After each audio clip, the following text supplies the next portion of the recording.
Ako po si Lorena. Gusto ko lang pong ibahagi ang naging karanasan ko. Ngayon ko lang po naisip na ibahagi ang kwentong katatakutan ko. Taga-Samar po ako at nangyari ito noong magdi-18 pa lamang ako.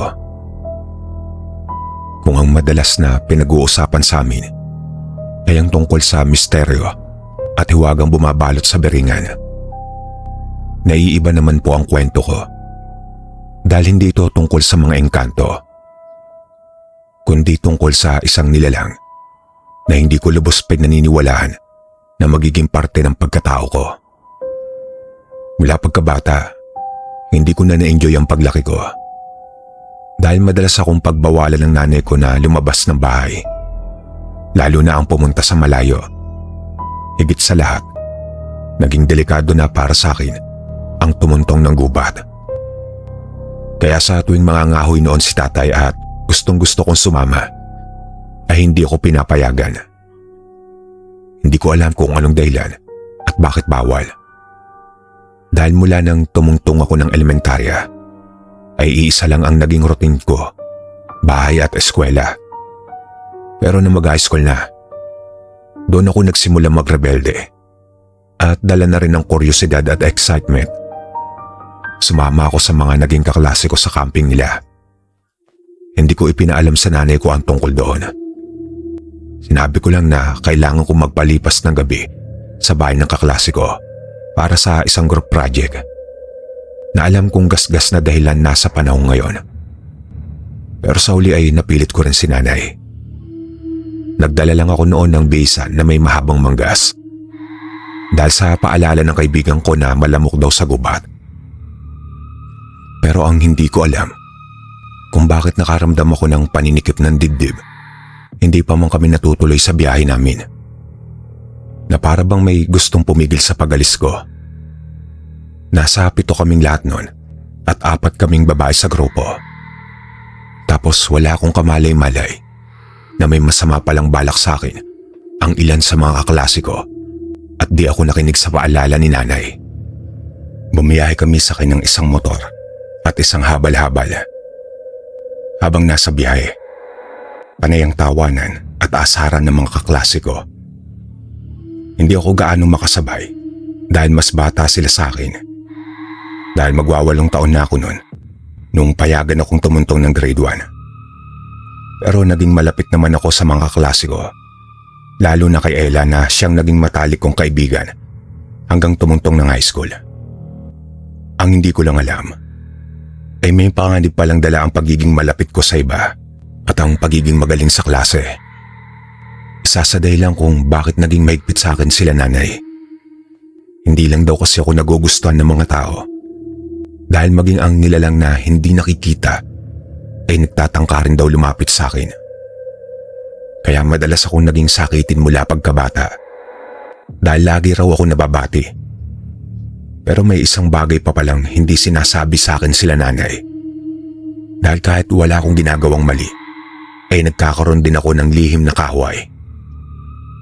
Nang marating namin ng waterfalls kung saan kami magkakamping, matapos ang 1 oras mahigit na paglalakad, saka lamang kami nagpahinga nun. At sulit naman ang pagod dahil sobrang ganda at linaw ng tubig. May ilan sa aming hindi na nakapaghintay at mabilis na lumusong sa tubig. Pero hindi ako gumaya sa kanila. Bilang nakatatanda, ay pinaalalahanan ko rin sila sa maaaring mangyari. Pinagbawalan ko silang magingay at magturo sa paligid dahil sa pamahiin na siyang hindi ko nakakalimutan. Pero ang ilan sa mga kasama ko ay sinabihan lang akong maarte at nagmamagaling. Kaya sa huli ay hinayaan ko na lamang sila. Tapos saka ako nagsimulang gumawa ng tent gamit ang pinagtagpi-tagping tarapal ng mga kaklase kong lalaki nang mag-aalas 5 na ng hapon. Isa para sa kanila at isa para sa aming 4 na babae sa grupo. At habang papalubog na ang araw, nag-ipon kami ng panggatong para sa gagawing bonfire. Nang bigla kong hatakin ni Ella doon palayo sa grupo, may ibinulong siya sa akin na hindi ko malilimutan na siyang nagpatayo ng mga balahibo ko sa katawan. Ayon pa sa kanya, Mula raw nang umalis kami, may nararamdaman na raw siyang nagmamasid sa amin mula sa malayo, na hanggang makarating daw kami sa kinaroroonan ng talon ay nakasunod pa rin sa amin. Sa kanya inamin sa akin na bukas raw ang kanyang third eye. Pero hindi naman daw niya nararamdaman na isang ligaw na kaluluwa o masamang entity ang sumusunod sa amin. Parang naroon lang daw ito para magmasid. Pero walang nakakaalam sa amin kung ano ang intensyon nito. Kaya naman bago pa kami nun magkatakutan, ay bumalik na kami at pumasok sa tent para magpalit ng bisan matapos namin magbabad sa tubig. Pero ikinagulat namin nang maabutan namin na nagiinuman na ang mga kasama naming lalaki. Nagawa pala nila magpuslit ng gin. Sinermo na ni Ella ang mga ito, pero pinagtawanan lang nila ang kaibigan ko. Dahil maging ang dalawang babae sa amin na sina Sylvia at Mercy ay nagawa na rin makitagay kahit na pare-pareho silang menor de edad. Nang mga sandaling yon, hindi na ako mapakali pa.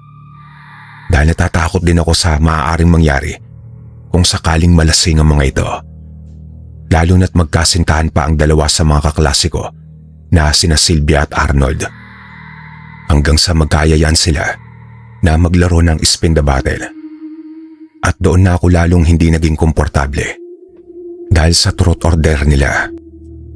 Hanggang sa lalong naging malakas ang loob at naging mapusok ang mga kasama ko. Lalo na ang magkasintahan. Kaya bago pa humantong sa hindi pagkakaunawaan ng lahat, nagpaalam na akong babalik sa tent. At nagkaroon ako ng dahilan na tumanggi ng sumakit ng bigla ang tiyan ko sa hindi malamang dahilan. Hindi ko pinakinggan ang pagtawag at pangasar nila sa akin. Nakatulog agad ako noon nang hindi ko namamalayan. Pero sa kalagitnaan ng gabi, bigla na lang akong naalimpungatan nang maramdaman kong kailangan kong gumamit ng banyo. Kaya hinanap ko ang dala kong flashlight at sandaling sinilip ang mga kasama ko. Nagulat pa ako kasi kumpleto ang mga kasama kong babae. Katabi ko rin si Ella ng mga oras na yon. Pero hindi ko siya ginising dala ng hiya. Wala ring naiwang lalaki sa labas. Kaya inisip ko noon na baka tulog na rin silang lahat. Patay na ang apoy na ginawa namin. Kaya medyo may kadiliman na sa labas at mahamog pa. Pero hindi ako nakaramdam ng takot noon.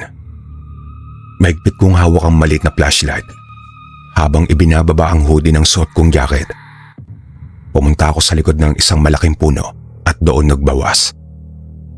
Akmang babalik na ako nang makarinig ako ng kaluskos mula sa likod ng puno. Kaya nagmadali na akong naglakad pabalik.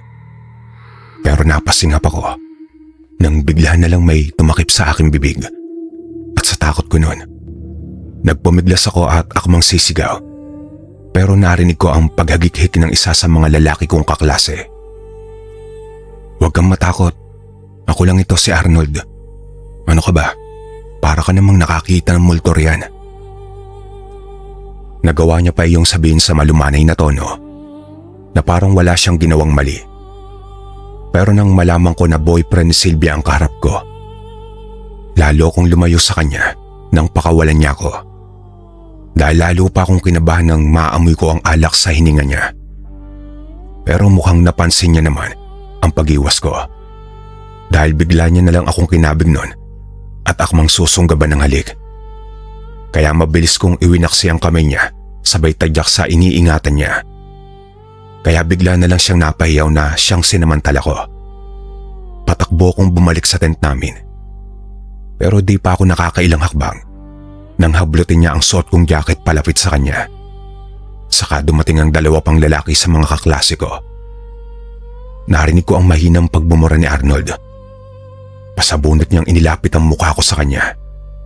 Nang akmang sisigaw ako noon para marinig ng mga kaklase kong babae. Walang babalang sinikmuraan niya ako na halos ikinamatay ko sa sobrang sakit. Nahulog din ng hawak kong flashlight. Hindi ko lubos sa kalain noon na magagawa niya yun sa akin. Kaya sising-sisi ako na sumama pa sa kanila. Dahil maging ang dalawang lalaki sa mga kasama ko na inaakala kong mas matino ay katulad lang din pala ni Arnold. Ginapos nila ako at binusalan ang aking bibig para lang hindi makagawa ng ingay. Matagal na raw nila akong hinahangaan, pero dahil mailap daw ako at mas bata ang tingin ko sa kanila, kaya nagawa nila iyon nang may pagkakataon sila. Inamin din ni Arnold na hinaluan niya ng pampatulog ang inumin ng tatlo para lang magtagumpay sila sa balak nila laban sa akin. Pero bago pa nila maisakatuparan yon, bigla na lang kaming nakarinig ng mga yabag. Yabag na parang mula sa isang hayop na may 4 na paa. Hanggang sa makarinig kami ng halinghing ng kabayo mula sa kasukalan. Parang sandaling nawala ang kalasingan ng tatlo dahil sa narinig namin. Muli ko pang narinig ang pagmumura ni Arnold. Ginamit nila ang flashlight ko para ilawan ang direksyon ng gubat. Hanggang sa muli kaming makarinig ng kaluskos at mga yabag. Sumigaw si Felix noon, ang isa sa tatlo na inaakala ko na maamong tupa. Yun naman ang pagkakataon na sinamantala ko at pilit na inaalis ang pagkakatali sa mga kamay ko. Pero nang malingunan ni Arnold ang ginagawa ko, mabilis niya akong nilapitan at walang babalang sinira ang suot kong damit. Nagmamakaawa na ako noon at pilit na nagpupamiglas. Pero wala akong laban sa kaya nilang gawin. Dahil parang nawala ng pakialam sa paligid si Arnold. Ginawa niya pa rin ang gusto niya. Nang halos mahubaran na niya ako, saka dumating ang inaakala kong magliligtas sa akin. May isang nilalang ang bigla na lang nagpakita. Saka namin narinig ang nakakatakot na hiyaw ni Felix, na para bang may umaatake sa kanya na hindi niya napaghandaan. Nasundan na lang namin ng tingin ang biglang pagtalsik ng katawan niya at pagtama sa malaking puno. Kasunod nun ang pagkakagulo nila Arnold. Habang mula naman sa direksyon ng tent namin, narinig ko ang boses ni Ella na parang tinatawag ako. Doon ako nabuhayan ng loob, pagamat hindi ko rin napigilang mag-alala nun na baka madamay ang kaibigan ko. Pero ang atensyon ng tatlo ay nasa nila lang pa rin na bigla na lang umatake kay Felix. Gamit ang flashlight, kitang-kita namin ang katawan ni Felix na mukhang tuluyang nawala ng malay dahil sa lakas ng impact ng pagtama nito sa puno. Muli naman kaming nakarinig ng kaluskos sa kasukalan matapos ng nangyari. Kaya galit na sumigaw si Arnold sa sandaling nawala sa sarili.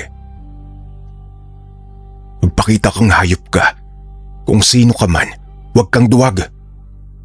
Sigaw pa nito sa pinaghalong galit at pagkataranta.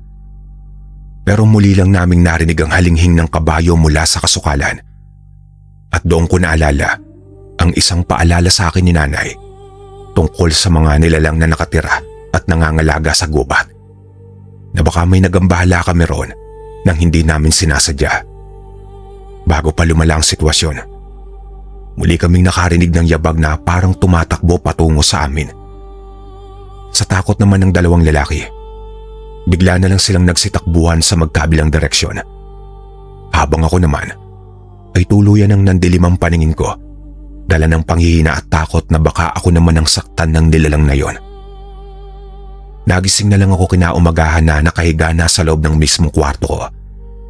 Nang tawagin ko si nanay, mabilis naman itong pumasok at lumapit sa akin. Mabilis ring nasagot ang pagtataka ko noon. Saka ipinaliwanag ni nanay ang nangyari sa akin.